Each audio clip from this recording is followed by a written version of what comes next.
You, what is that like when you're not used to playing that position?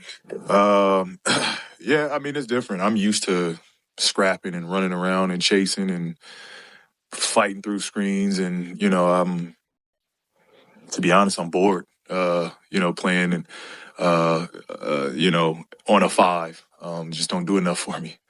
Hey, what's up, you guys? Welcome back. Just Simply Sports here with me. I am Kaja. If you're new here, I welcome you. Please hit the like and subscribe button. If you're not new, you've been here. As I always say, I appreciate you.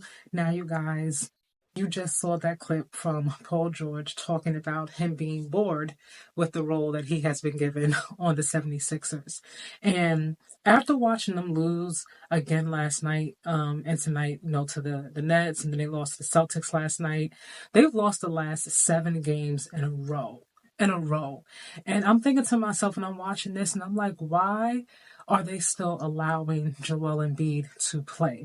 Now, I understand you have paid him a huge amount of money. You gave him an extension this past summer, but it's obvious that he cannot give you what you need or what you're accustomed to him giving when he is healthy. So why keep playing him? At this point, I feel like the 76ers really should just hang it up, flat screen, and then just let Tyrese Maxey continue to play, continue to lead the team.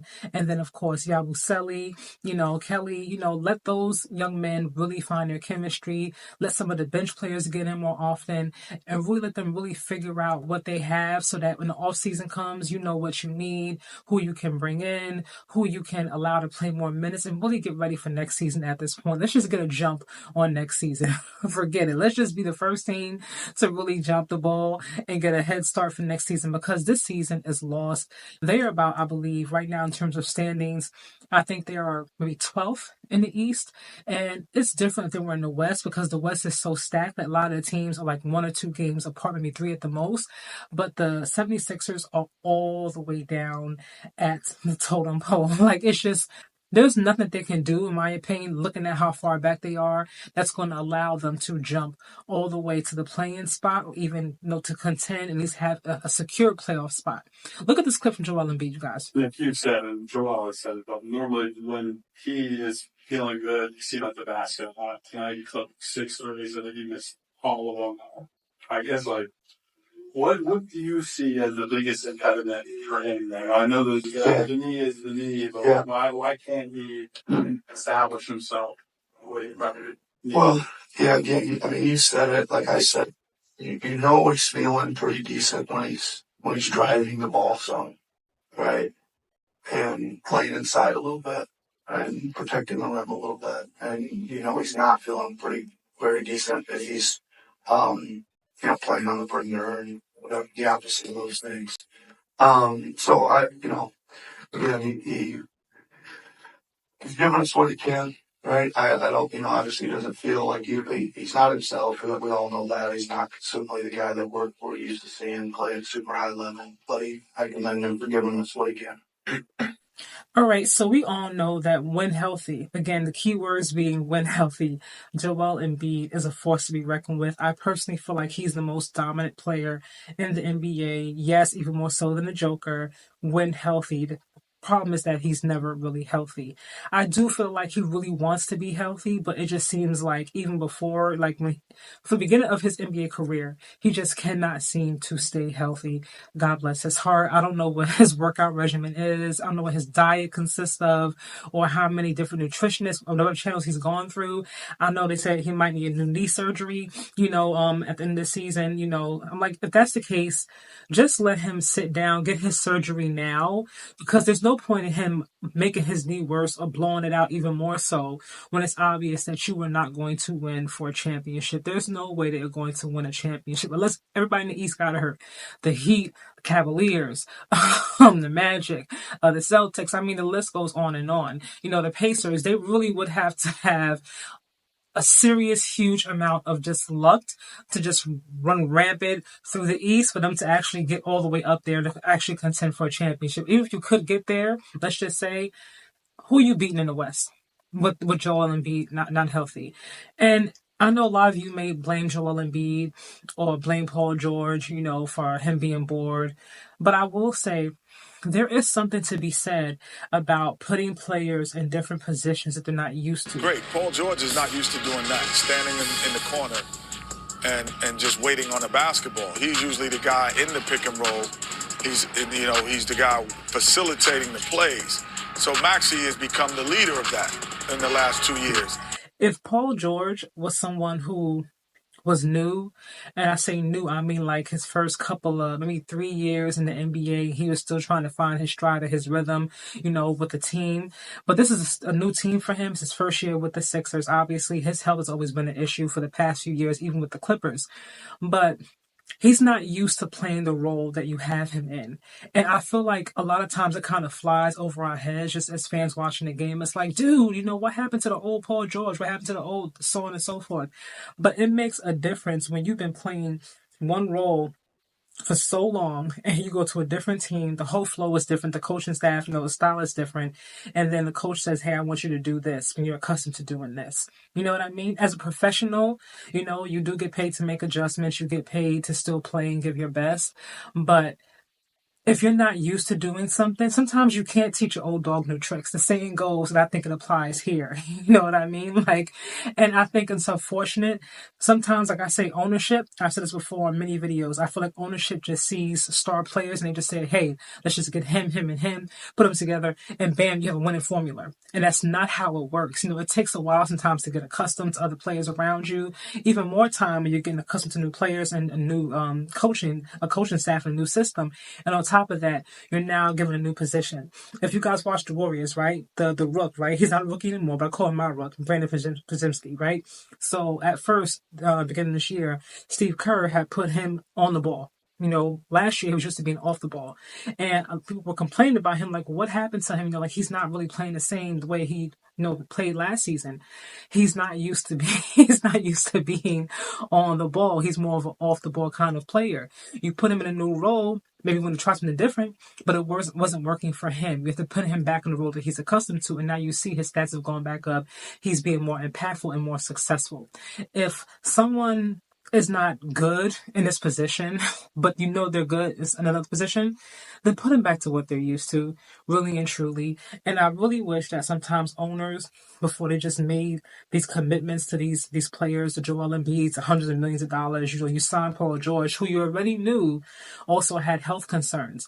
To me, it makes no sense that you would bring Paul George in. I understand what he can be, what he used to be, but respectfully, he is not always healthy. If I'm going to make that kind of investment and commitment to a player who has health concerns and it's been more, prevalent the past couple of seasons, I'm not sure I'm going to pay you all that money. I think that's what the problem was with the Clippers. Now, I'll give the Clippers credit because I thought they were going to go downhill without Kawhi or PG, and they have been quite successful without the both of them.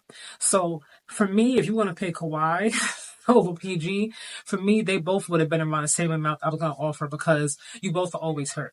And that's just a fact. But watching the Sixers allow Joel Embiid to play in the Olympics, and I get it. If I'm Joel Embiid, I would want to play too. You got LeBron there. You got Steph. You got KD. This is a once-in-a-lifetime thing. It'll probably never happen again. 2028, it'll probably not happen. To be a part of the Dream Team 2.0, the Avengers, or however you want to label the team, is historic, right? To say I want a gold medal and to win it with those guys specifically who are the faces of the NBA, you know what I mean? I would want to do it too. But like Kawhi, they set him down. Like you're not going to do this, dude. You're going to go this way and you're going to go have a seat because it's not going to work. And I really feel like the Sixers, if you're going to give him an extension and you already know that he has all these health concerns, then why would you allow him to play in the Olympics? And if you did allow him to play, then it should have been a very, very limited role. Really and truly, because I'm paying you hundreds of millions to win over here. I understand it's the Olympics. I understand why you want to do it. It looks great for our organization as well to have our player over there, right? But the goal is, or at least I thought, is that we can win championships. But I digress, you guys. Back to what I was saying about Paul George and think about what he said about his role and what he's used to. Look at the Cleveland Cavaliers, right? They have pretty much the same team with the exception of Hunter just now really being added to their roster. Caris LeVert being traded, so on and so forth. They have had the same players for a while now. And they've all been talented. But for whatever reason, they weren't really crossing the finish line the way you would expect them to with Darius Garland, Donovan Mitchell. Even some were saying, I don't know how true it is, obviously, that over the past summer, that one of them were going to have to go because they couldn't work together. They couldn't play together. And now you see Kenny over there and they're like the top of the pack. I say it to say it's obvious that the coach that they had last season did not know how to utilize their strengths to the best of their abilities because you have the same team pretty much. What's different is the coach. So why is it working and why is the train rolling why is the train running express now as opposed to local like before? Like something's different. And again, it's the coaching. I think sometimes as fans, we underestimate just how important coaching is. Coaching is so important. Putting players in positions to help them win to the best of their ability is so important. It's not always just about of having this big three. Let's just say right now the big three is dead. Okay, there is no more big three. Hang it up. It's done. Throw it out the window. I love KD. I love Devin Booker, Bradley Beal. I think he's dope too. But for whatever reason, that's not working. Again, health issues on that side as well. One's hurt, one's not. Two is hurt. The other one's not, it's all over the place. The big three, I think is gone. Like that's done. I really feel like now it's about the big two, so to speak. Now it may sound crazy, but I really feel like the formula now to winning is to have you 2 star players and the rest strong supporting cast. OKC, you got Shea and then you have Jalen, right? And then everybody else is just strong. They add depth in different, various ways. You think about the Celtics, right? The whole team is just freaking strong, right? But it's led by JT and JB. Everybody else supporting cast, they star in their role, but the 2 stars of that franchise, arguably the 1 star, depending on who you ask, is going to be Jason Tatum. Go back to Cleveland Cavaliers, Donovan Mitchell, Darius Garland. Everybody else is surrounding, and supporting, Evan Mobley, Jared Allen, Max Strus, just to name a few. I really feel like at this point, owners really need to stop investing in players that have a history. As of late, especially, they're getting older. They're not getting younger. Health-wise, like those, you have to look at all that when you think about the moves that you're making. Like you didn't want to pay James Harden. And at least he's healthy. He's available. Like you can no one can help a team win if they are not healthy more times than not. There's nothing that you can do. You can be just as talented and great as you want to be, but if you are unhealthy more times than not, then what's it all for? 76ers, leave the season alone. Let Tyrese Maxey continue to lead that team. I think he should now be the face of that franchise. Joel, do you get rid of him? And if so, who's taking that contract on? Really and truly, he's healthy. He's unhealthy more times than not. He always has something going on with him. I don't know who'll be taking that, who'll be willing to take that contract on, really and truthfully. But the reality of it is that he has knee surgery to go. Let him get his surgery and then sit his big behind down very respectfully and allow and start the rebuild. And the rebuild needs to be Tyrese Maxey is now the face. He's young. He's healthy more times than not. He continues to grow and evolve. He's grown from last season to this season tremendously. I think because he's been forced to be a leader because Joel Embiid hasn't really been there. And then Paul George came and he hasn't really added to the roster the way you would have liked or expected, and thought. Tyrese Maxey, face of that franchise. Joel, find somebody else. You know what I mean? Like, I don't think anybody's going to take that contract on because of his health, but so you have to keep him. Paul George, respectfully, hasn't had the best season, so I don't know who's going to be willing to take him as well. Again, his health is also a concern, so they have to stay there. But they really need to focus on letting the other, like the bench players, play and really seeing what they have, how much depth they have, and knowing what moves they need to make in the offseason and who they could really bring in, trade for, draft in, and surround Tyrese Maxey with to really lead the future of this franchise because this is not working. It hasn't worked. It hasn't worked at all. It's not working. It's time to just really switch gears and make some major moves because I don't think any owner is paying millions upon billions of dollars, whatever it is, to come up losing and come up short every single season. But what do you guys think the secret is for the Sixers, how they can be successful? Would you keep Joel Embiid? And if you wouldn't keep him, then who would you bring in his position? What would you do with Paul George? Would you allow him to play his regular position? Or you're like, you know what, dude? I don't care about your complaints. Sit down and be quiet. You know what I mean? And just do what you're asked to do. I'm curious, you guys. Let me know in the comments. And of course, I will see you in the next video.